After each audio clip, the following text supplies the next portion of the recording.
everyone, and welcome back to another episode of the Black-Liberation.Tech Podcast. I'm your host, Dr. Renée Jordan. And today, before we jump into a lesson from the Black-Liberation.Tech open educational resource, I want to give a call back to the very first episode that I did, and it was entitled PhD. I Did It Because I Can. And the reason I want to revisit that at this point is because a part of my social media marketing campaign includes highlighting things from that episode. And so I'm going to take this opportunity to encourage anyone listening to go back to season one, episode one, and give it a listen.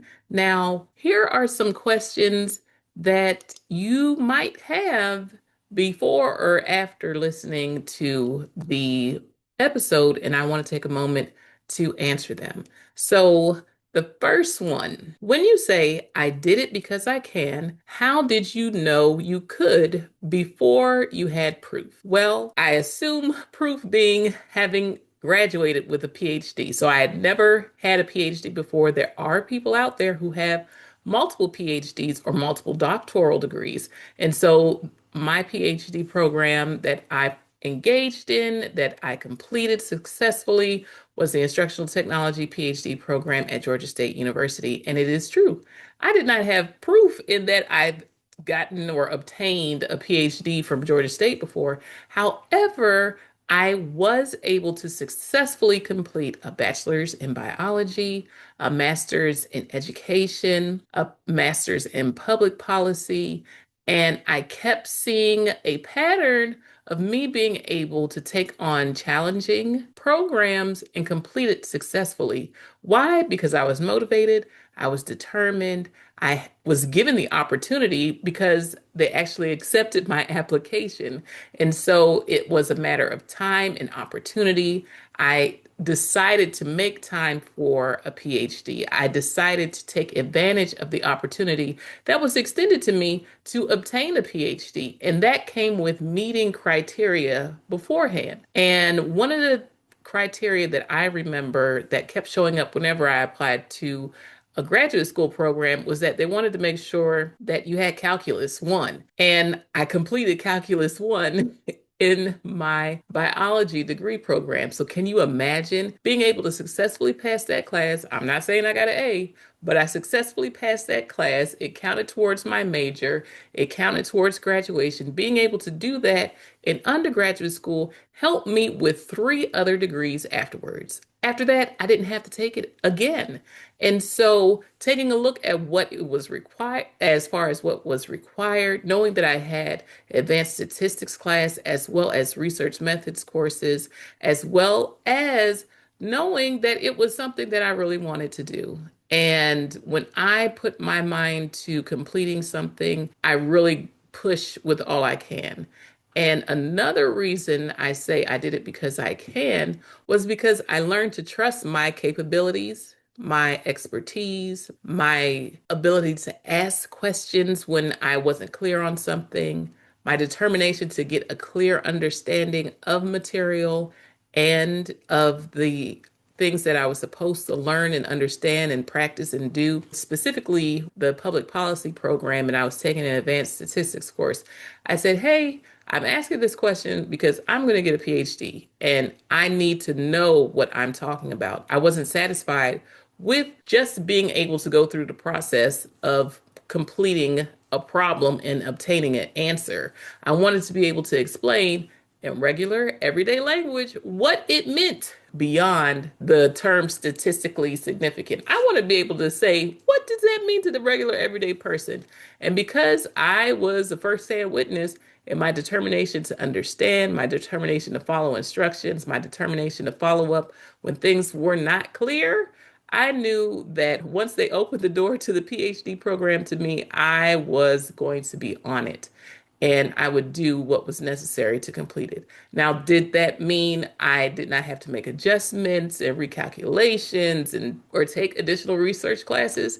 No, I took a whole lot more research classes. As a matter of fact, I also took the opportunity to engage in the research process while supervised, while working with my advisor And as a result, I was that much more prepared to do it on my own, if you will, meaning it would be my project from start to finish.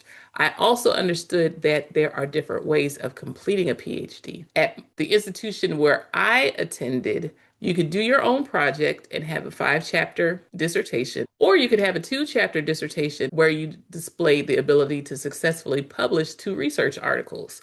And so I went the 5-chapter route with my own project. Now, in addition with having my own project, there's also ways of doing that. I did my own project where I collected data, but I also worked as a graduate research assistant. Some of my research partners, my colleagues, my peers, those who are also in the PhD program, took it upon themselves to establish their own questions and use the data that we collected from our graduate research assistantship with my advisor and his colleagues, the co-PIs, in order to complete their dissertation. So there's ways of getting things done. The question is, what's going to work best for you? Now, the reason I had to settle on the point, I got a PhD because I can, also goes back to a statement that one of my classmates made during our seminar course. So the seminar course was a course that we had to take up until we completed our comprehensive exams to make sure that we were doing the things that would prepare us for the comprehensive exam as well as our prospectus. And so, if you will, we had the chance to keep track of our residency requirements as well as the different parts of your CV, literature review, proposing research questions, presenting your research, and things of that nature. One of the people in my class said that she was getting a PhD for fun, and my mind was blown. She explained that she already had the job that she wanted, her dream job. She was already tenured in it because of her master's degree. And so she was getting a PhD for fun. And so I decided from her response that I needed to take off a cape that came along with the notion of, oh, Renée, you have to do this for all of the Black girls out there. No, I needed to do it for myself. I am the Black girl who needed to get it done for herself so that I would be another Black woman on the other side of the statistic that says how many Black women have a PhD in instructional technology. I do. And so I say I did it because I can, because I was given the opportunity. I decided that I saw that I was able or capable of handling challenging programs and finishing it. I knew that I was able to make adjustments along the way that would help me get through it. And I knew how to speak up for myself as well as advocate for myself. And so when I say I did it because I can, it was because I have a long-standing history of knowing that if I'm given the time and opportunity to take on a challenge, I'm going to do what I can to complete it to the best of my ability. I also did it because I can, because I allowed myself to take off the Superwoman cape that said I had to do it for everybody else and instead just say, I'm going to do this for myself. This is something that I really want to do for myself. And as a result of completing it, I will be able to say that I did it. And because of the type of person I am, while I was going through my program, I helped other people along the way with advice, with encouragement, with being a cheerleader. I'm one of the best cheerleaders you're ever going to meet. If you need somebody to say, go, you can do it, go, that's me. Because I appreciate it when people tell me that. And so that's the very same encouragement that I give back to people. And as a result, I mentioned in one of my podcasts either last week or the week before, one of my mentees graduated from the same program that I attended. And it was a result of me encouraging her along the way and redirecting her because she could do it and she could do it for herself and she did it for herself. And I am very proud of her. Now, here's another question. What if I'm capable, but I don't feel confident yet? Well, check your track record. Have you been able to take on a challenge and complete it even though you were nervous? Were you able to do something scared?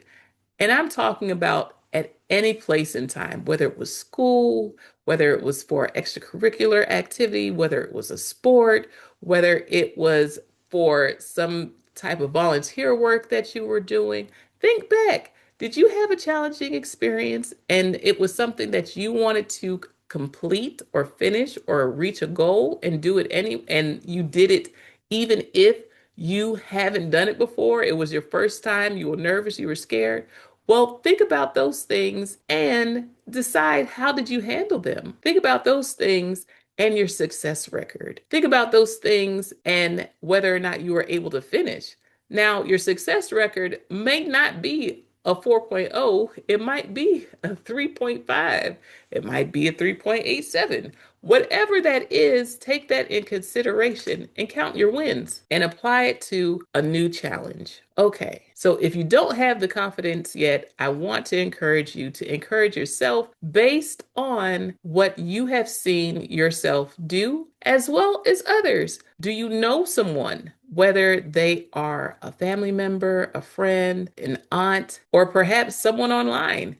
Have you been able to identify with someone who has a similar background as you or has taken a path that you want to take and they were able to accomplish it? Go ahead and listen to their story if they offer it for you to listen to and see how they were able to navigate that. Perhaps by listening to how they were able to navigate and make changes and adjustments and address challenges and fears and do it anyway, perhaps that will help you to gain confidence as well. Next question. How do I explore different paths without feeling like I'm falling behind? Well, there are different ways to explore different paths. For me, one of the best experiences I had was the ability to temp in downtown Washington, D.C. And when I say temp, I mean I was employed with a temporary staffing agency that allowed me to get a broad view of many different fields and how different people worked in their environment. And so I was able to work in government agencies, corporate agencies, law firms. I was able to work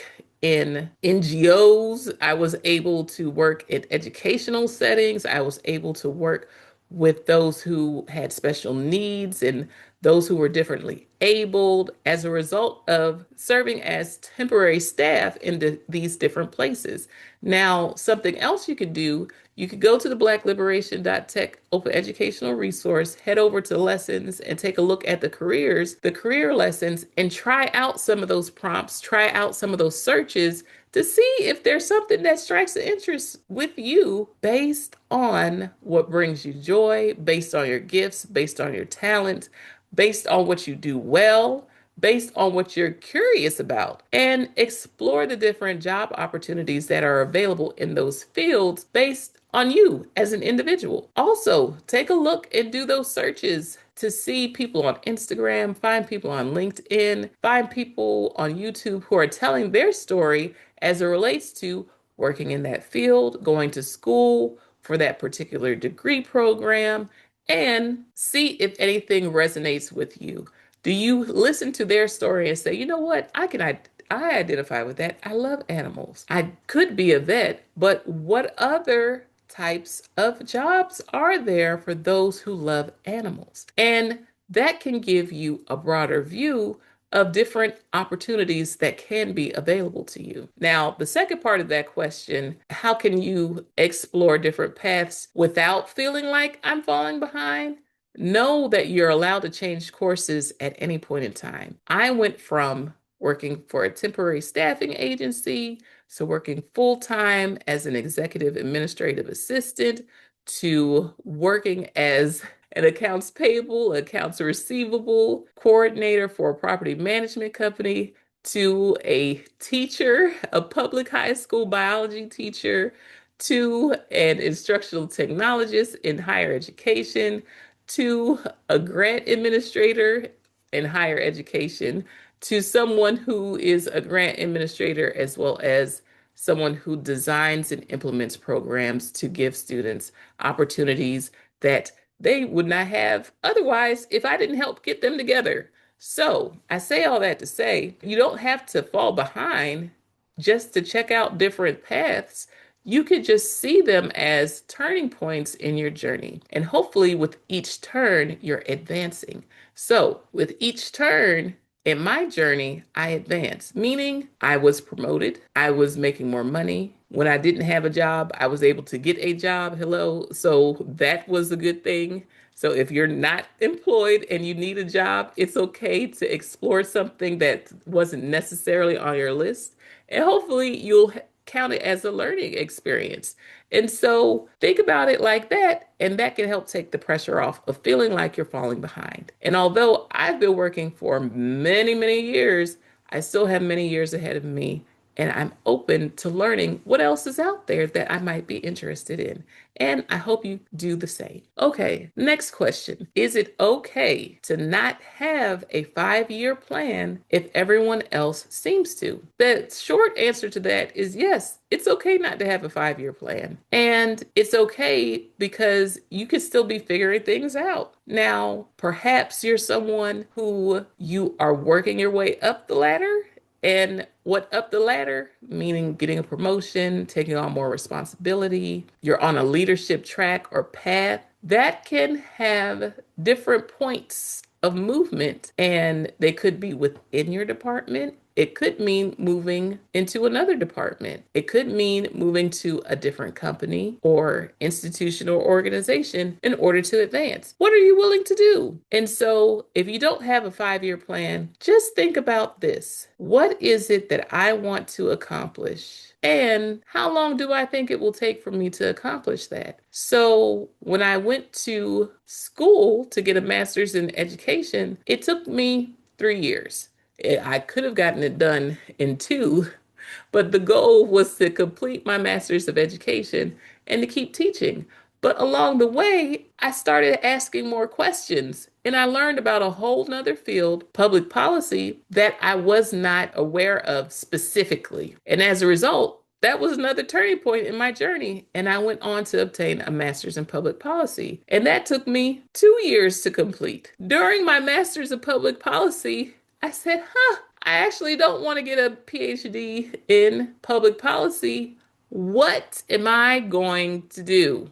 Well, I thought about it. I remember that someone said to get a PhD in whatever you love. And as a result, I landed on instructional technology. So within that time frame, if I was stuck on a 5-year plan, I could have kept going in a direction that would have left me back at teaching. And there's nothing wrong with teaching, but I figured out there was more than teaching that I could engage in and that I wanted to engage in. And I learned about it and I sought out and pursued it. And public policy has helped me with my grant administration piece and understanding the wider range of things that impact what happens in the classroom. And so I'm grateful for that. And I used it in my PhD program as well. Now, what do you do when the path you thought you wanted didn't fit anymore? Okay. So, in that first episode, go back and listen to it. I talk about a reality check from a cadaver. Once I realized that the medical school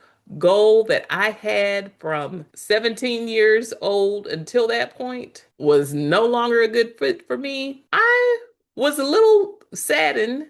But then I just recalculated, recalibrated, and because I had the education that would allow me to pursue it, it also allowed me to pursue other things. I didn't have to become a medical doctor just because I was pre-med biology. I could do other things with my skills, with my knowledge, with my background, and I looked into those things. I talked to my mother. She gave me advice and I followed her advice. And as a result, I went on a journey that I do not regret. It was very powerful to me. I taught over 1,600 high school students in 7 years, and I have people skills that are unmatched. Does that mean I don't fall short sometime? No, but I'm pretty good at what I do, and I have confidence in that. So if you find out that the path that you thought you wanted no longer fits, it's okay to pause. It's okay to stop. It's okay to reassess, reevaluate, and even think about something that you didn't consider before just by exploring and talking to people and see what it is that they do,